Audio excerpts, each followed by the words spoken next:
अगर आप नीट की तैयारी कर रहे हैं तो ये वीडियो आपके लिए काफ़ी यूजफुल होने वाला है, क्योंकि यहाँ हम देख रहे हैं एनसीईआरटी के सारे डायग्राम्स। तो आज हम देखेंगे एनसीईआरटी के ह्यूमन रिप्रोडक्शन के डायग्राम, जो कि हमारा चैप्टर 3 है 12th क्लास का। अब हम लोग देखेंगे फिगर 3.7, जाके हमारा ओवरी का दिया हुआ है कि क्या क्या ओवरी है और उसके क्या क्या प्रोसेसेस है। तो इससे पहले हम लोग कुछ वर्ड्स जानेंगे, कुछ जानेंगे आखिर है क्या। तो सबसे पहले हम जानेंगे oogenesis। oogenesis आखिर होता क्या है। तो oogenesis में आता है जब फीमेल गैमेट का बनना को हम लोग oogenesis में कहते हैं। जैसे हमारा स्पर्मेटोजेनेसिस था ना मेल में, क्या स्पर्म का बनने को स्पर्मेटोजेनेसिस बोलते हैं, उसी तरह फीमेल में oogenesis बोलते हैं। तो इसी तरह, और ये क्वाइट डिफरेंट होता है हमारे, जैसे कि मेल में होता था कि इजी वे में बन जाता था, तो ये हमारा इजी वे में बनता नहीं, ये हमारा क्या होता है oogenesis कब होता है, जब हमारा एम्ब्रियो स्टेज में हो तभी हमारा oogenesis होता है। अगर प्यूबर्टी अगर ये हमारा हो गया आफ्टर डिलीवरी तो हमारा इसके बाद नहीं होता है। तो हमें ध्यान में रखना है कि जब भी प्यूबर्टी स्टेज वगैरह में से हम लोग नहीं बनता है हम लोग oogenesis, जैसे हमारा मेल में बनता था जब एम्ब्रियो स्टेज में हो तभी फीटस हो तभी हमारा oogenesis होता है। और आफ्टर ये बर्थ के बाद कभी oogenesis नहीं होता है। जैसे मिलियंस ऑफ oogenesis हमारा बन गया एम्ब्रियो स्टेज में ही, तो हमारा बन गया। तो उसके बाद जब हम आफ्टर प्यूबर्टी स्टेज तक आते आते हमारा कितना से 60,000 से 80,000 तक का प्राइमरी फॉलिकल्स हमारा बचते हैं। क्यों? क्योंकि डिजेनरेट होते जाते हैं। तो हम लोग इसे ध्यान में रखेंगे। यहाँ से नेट में क्वेश्चन पूछे गए हैं पिछली बार, तो आप लोग ध्यान में रखेंगे। ये बनता कब है? एम्ब्रियो स्टेज में ही बनता है, ना कि हमारे आफ्टर बर्थ के बाद नहीं बनता है। बर्थ के बाद सिर्फ और सिर्फ डिजेनरेट होते हैं। तो हम लोग जो इतना बचे प्यूबर्टी स्टेज तक आते आते 60 से 80,000 तक हमारा बचता है। तो इसको प्रोटेक्ट करने के लिए हमारा क्या होता है, ये जो हमारा सेल्स डिवाइड हुए हैं, ये हमारा जो देख रहे हैं ना, ये प्राइमरी oocyte से कुछ सेल डिवाइड होकर प्राइमरी oocyte बने, येलो वाला जो कि हमारा प्राइमरी oocyte से। इसके ऊपर जो कवर है आप लोग देख रहे हैं ना, ये ब्लैक टाइप का, ये हमारा होता है ग्रेनुलर सेल्स, इसको प्रोटेक्ट करते हैं ताकि और ना हो। तो प्यूबर्टी के बाद जब हम आफ्टर प्यूबर्टी जब हम प्यूबर्टी स्टेज में आते हैं, जब भी हम लोग देख रहे हैं, जब भी हम लोग प्यूबर्टी स्टेज में हम लोग आते हैं आगे प्यूबर्टी में, तो हम लोग क्या होता है, ये ग्रेनुलर सेल्स हमारा बना करके इसको क्या बनता है दूसरा, जब ये सेल्स बनता है सबसे पहले हमारा होता है प्राइमरी फॉलिकल्स बनता है। ये जैसे कि हमारे प्राइमरी oocyte को कवर कर रहा है ग्रेनुलर सेल्स, तो हम लोग कर रहे हैं प्राइमरी फॉलिकल्स। और उसी तरह और भी लेयर आके जमता है, कुछ और लेयर आके जमता है, तो ये हमारा होता है सेकेंडरी फॉलिकल्स। जैसे हमारा प्राइमरी हुआ उसी तरह ये सेकेंडरी हुआ।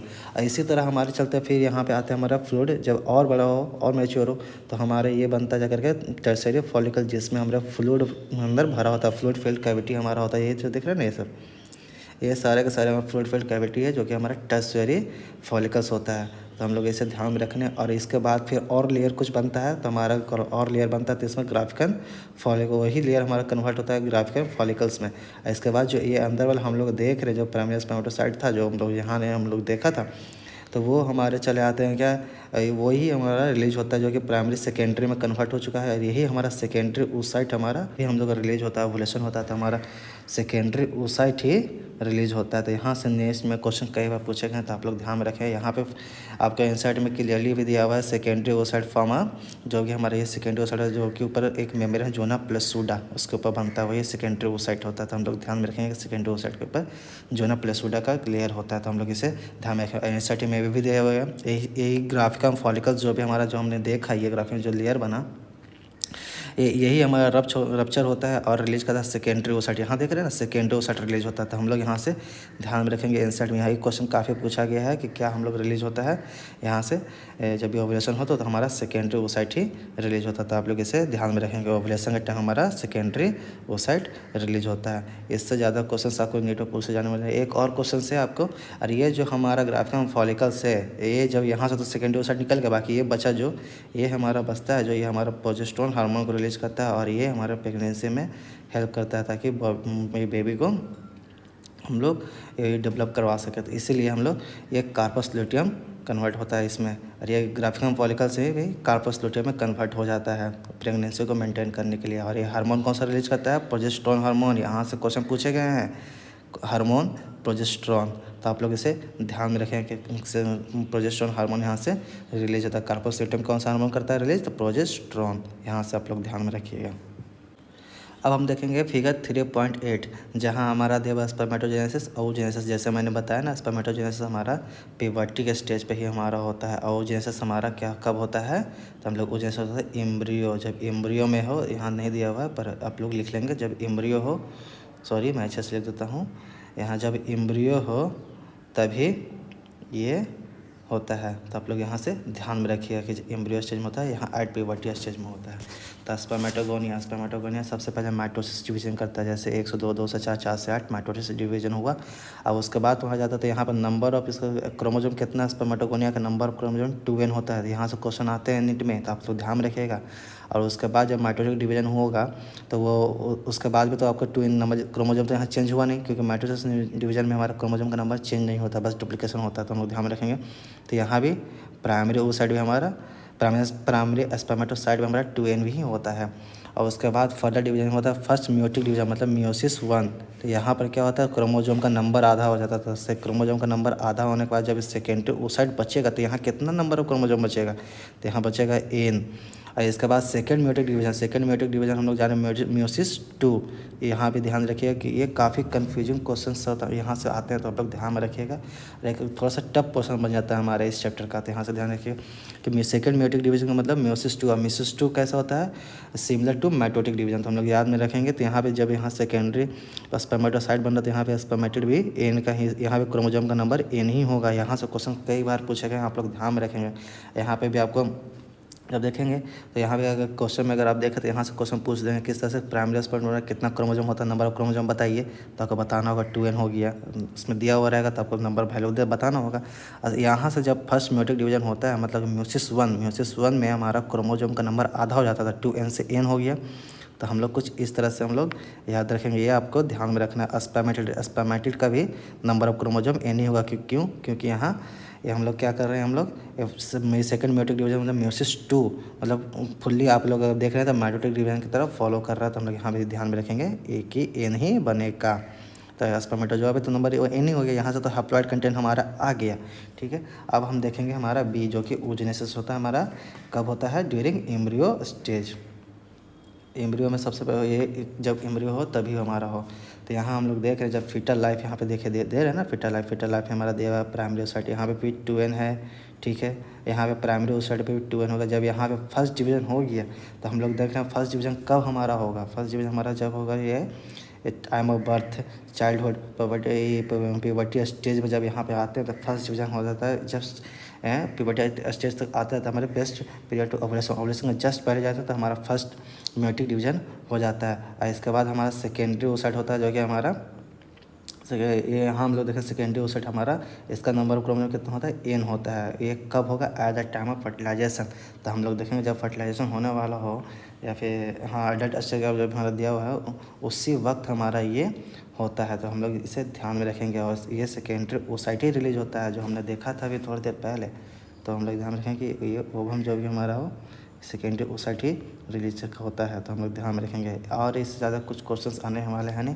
तो यहाँ पर आप लोग ध्यान में रखेंगे। ये पार्ट सेकंड पोलर बॉडी हमारा कब मिलेगा, ये सेकंड पोलर बॉडी हमारा कब है, फर्टिलाइजेशन के बाद। तो आप लोग ऐसे याद रखेंगे, फर्टिलाइजेशन के बाद हमारा मिलता है, फर्टिलाइजेशन के बाद हम लोग याद रखेंगे कि ये सेकंड पोलर बॉडी हमारा मिलता है फर्टिलाइजेशन के बाद मिलता है। ये हम लोग देख रहे हैं यहाँ पे हम लोग सेकेंडरी oocyte, यहाँ पे नंबर ऑफ कंटेंट कितना हो गया हमारा क्रोमोजोम का, हैप्लॉइड हो गया। तो यहाँ से n आया और यहाँ से n आया, तब जाके हमारा जाइगोट बनता है, फर्टिलाइज होकर के जाइगोट बनता है, जाइगोट बना और ये हमारा नंबर ऑफ क्रोमोजोम हमारा 2 हो गया।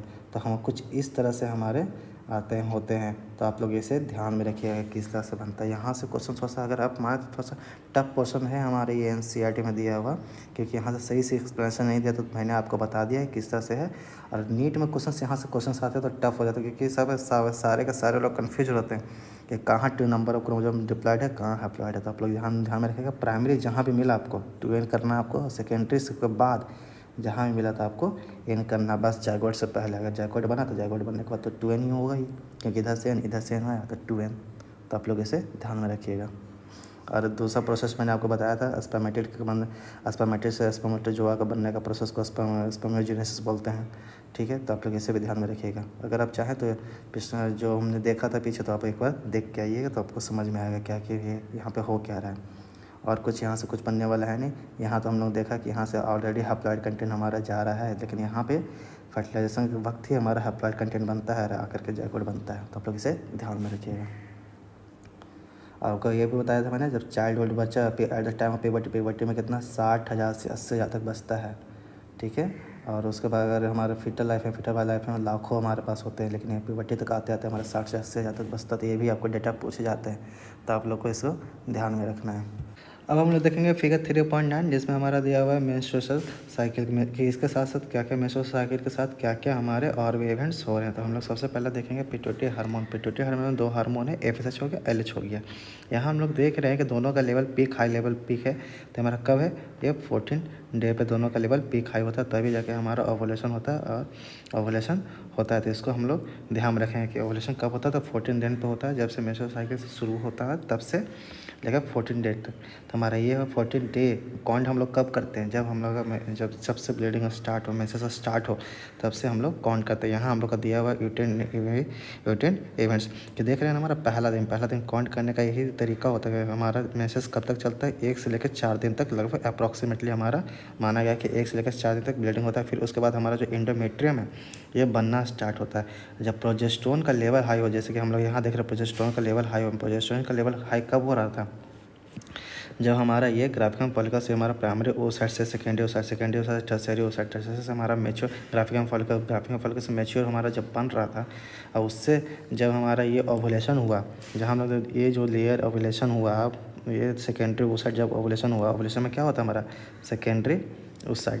तो हम लोग इसे ध्यान में रखेंगे। जब ओवुलेशन हुआ तो हमारे पास जो कैविटी बचा, ये जो हमारा कैविटी बचा यही कार्पस ल्यूटेम में कन्वर्ट हुआ, यही इसी की वजह से हमारा प्रोजेस्टेरोन का लेवल हाई होता है। ये हमारा प्रोजेस्टेरोन का लेवल हाई है, ये यहाँ से निकला, यहाँ से प्रोजेस्टेरोन का लेवल हाई हो गया। तो इसको हम लोग ध्यान में रखेंगे। और प्रोजेस्टेरोन का लेवल, प्रोजेस्टेरोन क्या करता है, हमारा एंडोमेट्रियम को बिल्ड करने में हेल्प करता है। जो एंडोमेट्रियम का फॉर्मेशन है ना, जो हमारे यूट्रिन के वाल में होता है जो एंडोमेट्रियम, तो उसको फॉर्मेशन करने में हेल्प करता है जब तक कि फर्टिलाइजेशन ना हो जाए। अगर फर्टिलाइजेशन नहीं हुआ ओवम, ये जो हमारा ओवुलेशन हुआ सेकेंडरी ओसाइट जो निकला, इसको अगर फर्टिलाइज नहीं हुआ तो हमारे फिर से मेंसेस स्टार्ट हो जाएंगे, जो कि हमारे यहाँ दिया हुआ है कि 1 तारीख से यही डिजेनरेट होता है हमारा। तो हमको ध्यान में रखना है क्या क्या है। तो हमें देखना है कि यूट्रिन इवेंट्स में हमारा क्या होता है, 1 से 4 तक मेंसेस चलते हैं, फिर उसके बाद यूट्रिन वाल जो है बनना शुरू होता है। उसके बाद हमारा ये देख रहे हैं ना कि लेवल 5वां दिन से या फिर 5वां दिन से हमारा बनते हमारा कब तक आता है, 28 दिन तक चला आता है। अगर नहीं फर्टिलाइज हुआ सेकेंडरी ओवुलेशन तो हमारा ये मेंसेस होता है। अब हम देखेंगे हार्मोन्स का यहाँ पर लेवल क्या होता है। तो हम लोग देख रहे हैं पोजेस्ट्रॉन का हमारा लेवल कब होता है, तो हमको ध्यान में रखेंगे 14 दिन तक नहीं, 14 दिन के बाद जब हमारा जाए ना 17वां से लेकर के यही 17 से लेकर 25-26 दिन तक हमारा सबसे हाई रहता था। यहाँ प्रेगनेंसी के चांसेस बहुत ज़्यादा होते हैं अगर फर्टिलाइज होता है तो। प्रोजेस्टेरोन का लेवल सबसे हाई लेवल हमारा कब देख रहे हैं, ये हमारा 21 दिन पे हमारा सबसे हाई लेवल है, जो कि हमको दिख रहा है। तो हम लोग ध्यान में रखेंगे इस चीज़ को, ठीक है। प्रोजेस्टेरोन का लेवल ना कि इसको याद रखेंगे 14 दिन के बाद ही होता है, ना कि 14 दिन के पहले। एस्ट्रोजन का लेवल लगभग वही 14 डे। तो हम लोग ध्यान, एस्ट्रोजन का लेवल हाई है तभी तो ओवुलेशन हो रहा है ना, तो यहाँ पे ध्यान में रखेंगे हम लोग। ओवुलेशन हो रहा है तो एस्ट्रोजन का लेवल हाई।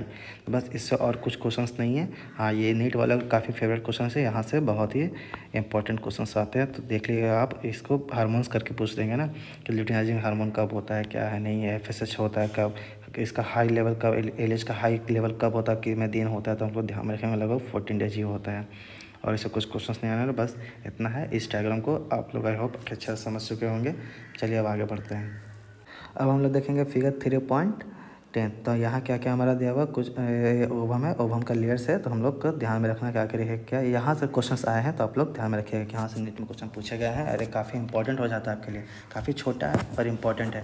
यहाँ से सिर्फ एक ही क्वेश्चन आएगा कि जोना प्लेसूडा, ये जो लेयर हमने बनाया था, जो हमने पीछे पढ़ा था कि सेकेंडरी ओसाइट जोना प्लेसूडा लेयर का साथ रिलीज होता है। तो हम लोग यही देख रहे थे। ये हमारा छोटे छोटे जो सेल्स है, हमारे छोटे छोटे जो है, ये हमारा हो गया सेल्स ऑफ कोरोना रेडिएटर। ये लोग क्या करते हैं, स्पर्म एंट्री को रोकते हैं। तो हम लोग इसे ये देखेंगे, प्रिवेंट करते हैं हमारे स्पर्म एंट्री को। तो हम लोग देख रहे हैं कि एक काम में बहुत सारे स्पर्म यहाँ से बहुत सारे आ रहे तो ये कुछ कोरोना रेडिएटर ही से छान लेते हैं।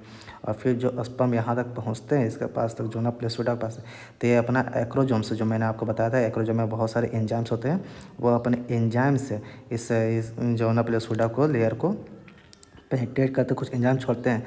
जब एंजाइम छोड़ते हैं तो अपना जो भी है इसका एक्रोजोम है, एक्रोजोम में जो कि हमने देखा था जो कि हमारा न्यूक्लियस उसमें प्रेजेंट था, जो उसकी हमारा उसमें था क्या क्या था क्रोमोजोमल मटेरियल जो प्रेजेंट था। तो क्रोमोजोम मटेरियल अंदर रिलीज करता है, रिलीज करने के बाद तो क्रोमोजोम मटेरियल रिलीज कर गया और कुछ एंजाइम्स रिलीज किया। तो मटेरियल का काम तो हो गया डीएनए वगैरह, डीएनए का काम करता है। तो फिर ये एंजाइम जो रिलीज हुआ ये जोना प्लेसिडा को लेयर कुछ और ही इसके साथ दोनों मिल करके और लेयर और टाइट लेयर बनाते हैं ताकि और कोई दूसरा स्पर्म इसमें एंट्री ना हो और दूसरा क्रोमोजोम इसमें इंटर ना करे। बस अगर किसी भी तरह पहला अगर इंटर कर गया तो दूसरा तीसरे को रोकने के लिए हम लोग ध्यान देते हैं। अगर दूसरा भी इंटर कर जाता तभी हमारे देखते हैं कि जुड़वा बेबी हो रहे हैं या फिर तिड़वा बेबी हो रहे हैं, उसी वजह से होता है। तो हम लोग यहाँ पे ध्यान में देखेंगे कि नहीं है जब यहाँ आता है पहला स्पर्म आया, स्पर्म आके इसको एक्रोजोम के थ्रू जोना प्लेसिडा को पेनिट्रेट किया। तो हम लोग ध्यान में रखेंगे। और जोना प्लेसिडा हमारा एस सेलुलर होता है, यह भी हमको ध्यान में रखना। जोना प्लेसिडा एस सेलुलर, यहाँ से नीट में क्वेश्चन बहुत पूछे गए हैं कि जोना प्लेसिडा का सेल होता है कि नहीं होता। तो यहाँ पर ध्यान में रखें एस सेलुलर हमारा होता है। तो हम लोग ध्यान में रखेंगे कि जोना प्लेसिडा हमारा एस सेलुलर होता है। बस इसमें इतना ही देखना था और कुछ देखना है नहीं। इसको हम लोग तरह से कवर की तरह देखते हैं, जो भी कोरोना रिलेटेड है वो हमारा कवर की तरह देखते हैं इसको। और इसको अब कुछ ज़्यादा क्वेश्चंस आने वाले हैं नहीं, तो हम लोग इतना बहुत है सफिशिएंट है हमारे नीट के लिए कि इसमें नीट में एमसीक्यू सिर्फ इसी से आते हैं, जोना प्लेसिडा से और कोरोना रिलेटेड से। और ये हमारे एक्रोजोम में कौन कौन से एंजाइम प्रेजेंट होते हैं, कुछ एंजाइम होते हैं, तो हम लोग वो भी ध्यान में रखेंगे। अब हम लोग देखेंगे फिगर 3.1 में, जिसमें हमारा दिया ट्रांसपोर्ट ऑफ ओवम, कैसे ओवम ट्रांसपोर्ट है और उसके बाद कहाँ पे फर्टिलाइजेशन होता है, पैसेज की किस तरह से एम्ब्रियो पाथ के थ्रू आगे बढ़ता है। तो हम लोग ध्यान में रखेंगे और कुछ नहीं यहाँ इस पर दिया हुआ है, बस इसी को हम लोग देखना है। यहाँ हम लोग देख रहे हैं कि ओवेरियन, ये जो हमारा ओवरी है ये देखें ना, सेकेंडरी ओसाइट किस तरह से हमारा रिलीज हुआ। रिलीज होने के बाद ये जो हमारा एम्पुलरी रीजन है, यहाँ पे क्वेश्चंस पूछते हैं, ये जो एम्पुलरी रीजन है यहीं पे फर्टिलाइजेशन होता है।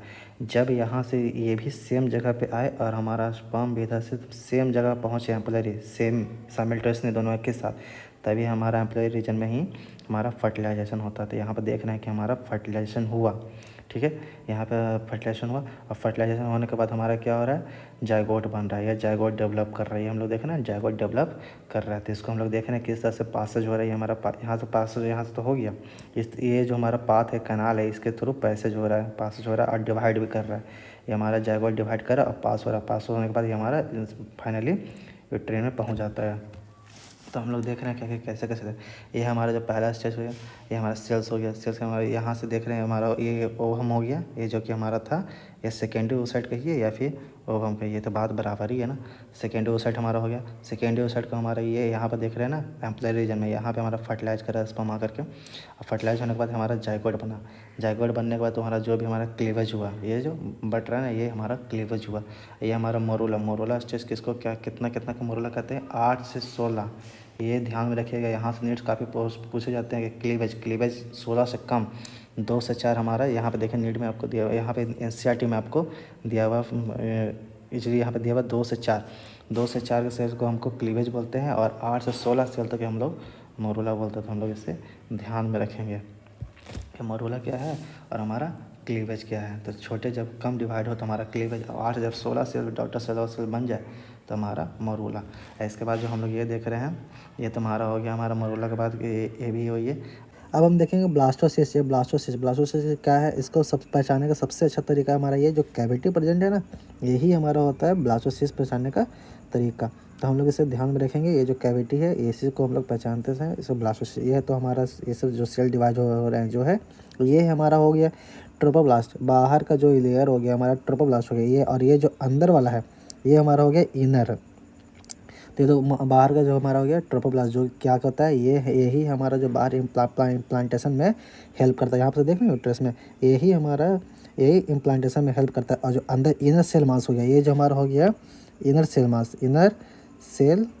मास, ये जो हमारा हो गया इनर सेल मास, ये हमारा क्या होता है, यही एम्ब्रियो फॉर्म होता है। और ये जो हमारा बाहर वाला लेयर हो गया, ये बाहर वाला तो दिख रहा है ब्लू टाइप का, ये ग्रे टाइप का, ये हमारा बाहर का लेयर हो गया, ये हमारा ट्रोपोब्लास्ट है, जो कि हमें क्या करता है इम्प्लांटेशन में यही हेल्प करता है। यहाँ जैसे कि फिगर एच में हम लोग देख रहे हैं ना, ब्लास्टोसिस्ट इम्प्लांटेशन यही हो रहा है हमारा इसमें।